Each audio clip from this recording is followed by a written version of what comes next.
O Brasil nunca deixou de ser um país corrupto, mas numa coisa a gente tem que concordar. Há uns anos atrás a gente estava vivendo um dos melhores períodos econômicos da nossa história. E o que será que foi que aconteceu para essa economia ir para o ralo? Nesse vídeo eu vou explicar para você como a mídia foi utilizada para destruir a economia brasileira. Para isso, eu lanço mão das teorias de John Maynard Keynes, que são as teorias de macroeconomia. Então, a partir de agora, tudo que eu disser é baseado em teoria científica, em teoria econômica. Nada disso eu estou inventando aqui do nada. Eu peço para você imaginar o que acontece quando você escuta a palavra crise. A primeira coisa que vem à mente quando a gente escuta a palavra crise é economizar. Sim, economizar. Você pensa, o Brasil está em crise, eu não posso gastar. E foi isso que conseguiu destruir a economia brasileira. No momento em que toda a imprensa brasileira ficou convencendo você que estávamos em crise, você parou de comprar. E quando você para de comprar, você causa um problema econômico chamado falta de demanda. Por que falta de demanda? Quando você para de comprar no mercadinho da esquina, aquele mercadinho da esquina também para de comprar no produtor. Aquele produtor para de produzir. Na economia, o rombo é muito grande. Porque aquele mercadinho da esquina, porque ele vende menos, ele não precisa mais empregar aquela pessoa. E porque aquela pessoa deixou de ser empregada, ela também não compra mais. E aquele produtor que antes empregava um certo número de pessoas também parou de empregar. Bom, isso é um resumo, é uma forma muito simples de explicar para você que quando você repete muitas vezes a palavra crise, que foi uma coisa feita de forma proposital, o que você está fazendo é incentivar a população a parar de comprar. E quando você incentiva a população a parar de comprar, você gera crise econômica e a crise econômica gera desemprego. Então, todas as vezes que você pensar na palavra crise, fique sabendo que a crise foi criada pela oposição para te fazer crer que o governo em questão estava desestabilizado.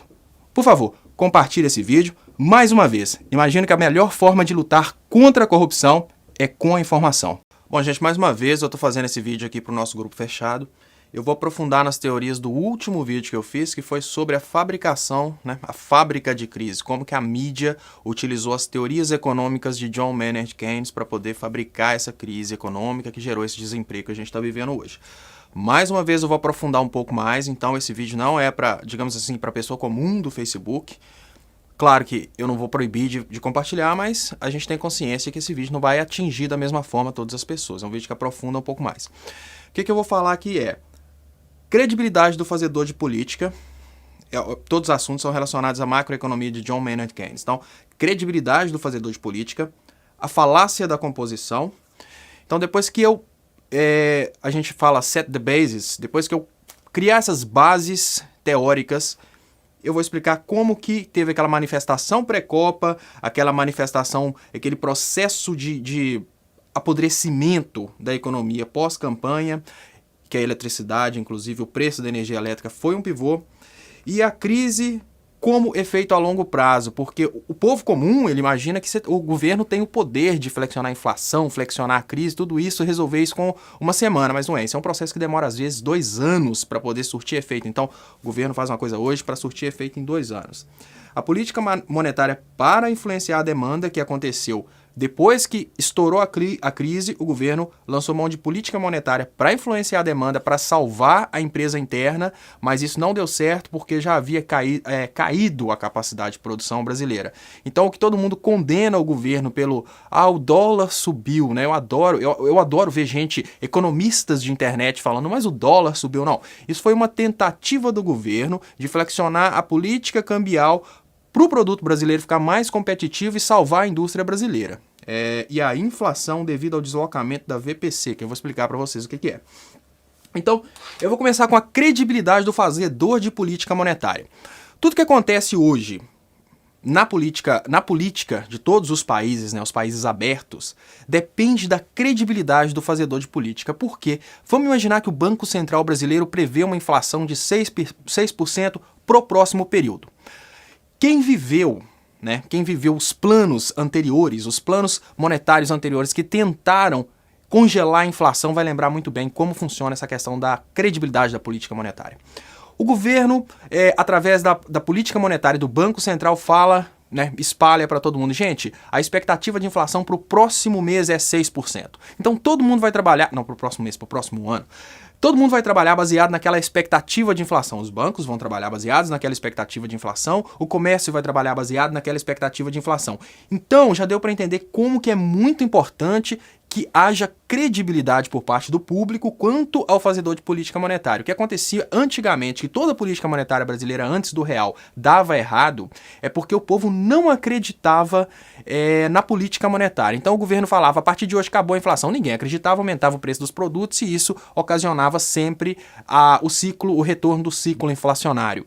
E eu costumo pensar, isso eu não tenho certeza, mas eu costumo pensar que o brasileiro ele é tão colonizado que a partir do momento que o Plano Real colocou aquela ideia de que o real sobe com o dólar, ele conseguiu congelar a inflação, porque o povo não acreditou na política monetária brasileira, o povo acreditou que o real era melhor que o dólar. Então o povo acreditou em paralelo no dólar e por isso acreditou no real e conseguiu frisar, né, congelar a inflação. Então isso foi só para dar uma ideia de como é importante a credibilidade do fazedor de política, que foi uma das coisas que a mídia atacou. Então no momento que a mídia atacou a credibilidade do fazedor de política monetária e atacou a credibilidade do governo, parou-se de acreditar que aquilo que o governo previa para as próximas inflações seria, no caso, realizável, né? O Banco Central teria poder de realizar a política monetária.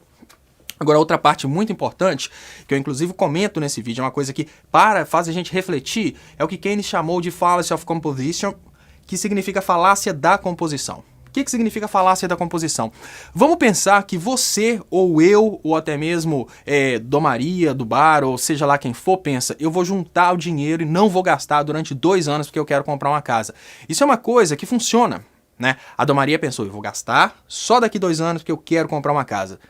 Mas a partir do momento que a gente expande isso para a economia como um todo, isso causa um desastre. Então isso é a falácia da composição. É imaginar que uma coisa que funciona para uma pessoa vai funcionar para a economia como um todo. Então quando a mídia começou a incentivar indiretamente o não consumo, ela não incentivou o não consumo de uma classe. Por exemplo, os jovens de 16 anos deveriam economizar para poder poupar, para poder fazer uma faculdade. Não. Ela incentivou a parada do consumo. E quando você incentiva a parada do consumo na economia como um todo, você automaticamente incentiva a parada da produção, porque é a produção que supre o consumo. Se não tem consumo, não tem produção. Não tem por que ter produção. Então, é isso que gerou a crise. Agora, como que tudo isso aconteceu? Como que uma mídia conseguiu sabidamente, né? A mídia não fez isso. Obviamente, a mídia não fez isso sem querer. A mídia fez isso porque tudo isso foi projetado baseado em teorias econômicas, né? A gente sabe muito bem que se essa teoria existe e ela pode ser aplicada para o bem, a gente pode usar a mesma teoria para aplicar para o mal. Como que isso começou? Vamos recordar naquele período pré-Copa. Né? Aquele período pré-Copa foi quando a oposição começou a fazer a campanha presidencial. A campanha presidencial ainda não tinha nome, estava muito claro quem ia ser o candidato de oposição, a campanha ainda não tinha nome, mas ela já tinha objetivos, que era destruir a credibilidade do governo em questão. Naquele momento, no pré-Copa, os protestos populares, que pareciam simples protestos contra a corrupção, eles tinham uma finalidade. Porque se você coloca um protesto popular em áreas de produção, eu vou colocar um protesto popular na área produtiva de São Paulo. Eu vou fazer um protesto popular, mas eu vou tirar todas as pessoas que estão produzindo e vou colocar essas pessoas para protestar contra o que elas nem sabem o que. Porque tinha gente, eu acho que eu tô protestando por causa do que o ônibus aumentou, eu acho que eu tô protestando contra a corrupção, eu acho que eu tô protestando porque Joaquim Barbosa mandou. Enfim, o pessoal não sabia por que estava protestando, eles protestavam porque a mídia chamava para o protesto. Então começa um problema de demanda externa. Esse foi o primeiro ataque ao Brasil. Demanda externa, porque a partir do momento que, vamos imaginar, eu tenho um supermercado, vamos pensar onde eu moro. Eu tenho o Tesco aqui na Inglaterra e eu penso, gente, eu não posso confiar no Brasil como sendo meu produtor dessa mercadoria. Porque, afinal de contas, o Brasil está entrando em crise econômica. Né? Quando a gente pensa numa pessoa comum, ela não pensa tão profundamente, mas nós estamos falando de empresas super alicerçadas. Então, começou uma crise econômica num país que é meu fornecedor, eu já começo a procurar outro fornecedor. Então, foi assim que essa situação de crise criada pela oposição, que levou as pessoas para a rua para começar a destruir a economia brasileira, ela destruiu um pouco da demanda internacional, mas até então não se tinha tocado na demanda interna. Isso aconteceu verdadeiramente no pós-campanha. Eles imaginavam que iam ganhar. A realidade é essa. Eles imaginavam que iam ganhar, então eles não tocaram tanto na demanda interna porque eles não queriam pegar a coisa tão destruída. No momento que eles viram, perdemos, foi um momento de ataque total. Só que a gente está falando de um grupo que tem a imprensa. Que se o Brasil fosse equilibrado, não, beleza. Tem imprensa do bem, tem imprensa do mal. Não, infelizmente o desequilíbrio é muito grande. A gente sabe que tem imprensa do mal, que pesa muito, e a imprensa do bem, coitadinha, ela é muito pequena. A gente tem muito pouca imprensa do bem. Quando a imprensa do mal entrou atacando e falando assim, teoria de setagem de mídia, né? Agenda setting. Só fala-se em crise. Só se fala em crise. Crise econômica, crise disso, a eletricidade aumentou, a presidente aumentou a luz. A partir do momento que a setagem se tornou em direção à crise econômica, as pessoas param de comprar. Então, esse é o primeiro ataque da crise, né? É o primeiro ataque da utilização das teorias de macroeconomia de forma reversa para criar uma crise. Isso começa um ciclo vicioso na crise. Por quê? Quando eu crio essa ideia de crise, as pessoas param de consumir, porque as pessoas param de consumir, as pessoas param de produzir, né? Eu não vou produzir se não tem consumo, se não tem gente querendo comprar. Isso causa um problema muito grande, que eu vou explicar daqui a pouquinho, que é o que causou a inflação. No momento em que eu crio uma crise de demanda, eu falo com o povo, não compre, estamos em crise. Eu crio uma crise de demanda, eu freio a produção. Quando eu freio a produção, a primeira coisa que acontece na cabeça de qualquer um empresário que tenha um pouquinho de consciência é: eu não preciso mais de 100 pessoas trabalhando para mim porque não consome-se mais. Como não estão consumindo mais, eu vou mandar embora. Aí começa o ciclo vicioso de desemprego. Mas esse ciclo vicioso de desemprego ele é problemático, porque se o João trabalhava numa metalúrgica e ele foi mandado embora por falta de consumo, o João procura emprego em outro lugar, o João volta para o Nordeste, ele trabalhava no São Paulo, agora ele volta para o Nordeste. Muitas coisas acontecem para não apenas criar essa desestabilidade financeira, mas diminuir uma coisa que chama fronteira de possibilidade de produção. A fronteira de possibilidade de produção é a quantidade que aquele país, naquela circunstância, tem condição de produzir. O que aconteceu, né, o que eu digo que é um crime contra a economia brasileira, é que esse ataque da mídia, ele diminuiu a capacidade de produção brasileira. Por que ele diminuiu a capacidade de produção brasileira? Porque a partir do momento que ele foi fechando indústrias, foi fechando comércios, ainda que comércios pequenos, a partir do momento que ele foi criando essa situação que fechou a indústria e fechou comércio, essa crise espalhou a produtividade brasileira. Então, aquele comércio, aquela indústria que antes produzia, por exemplo, aquela indústria produzia um subproduto para a indústria B, mas ela teve que mandar 20 funcionários embora. Esses 20 funcionários se dispersaram.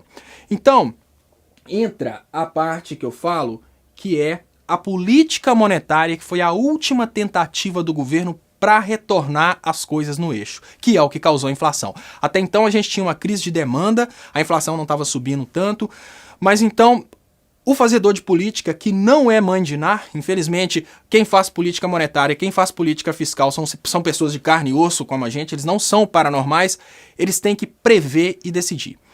Quando você prevê você tem que decidir. Eu sou de esquerda, eu vou prever para defender meu povo. Eu sou de direita, eu vou prever para defender o empresário.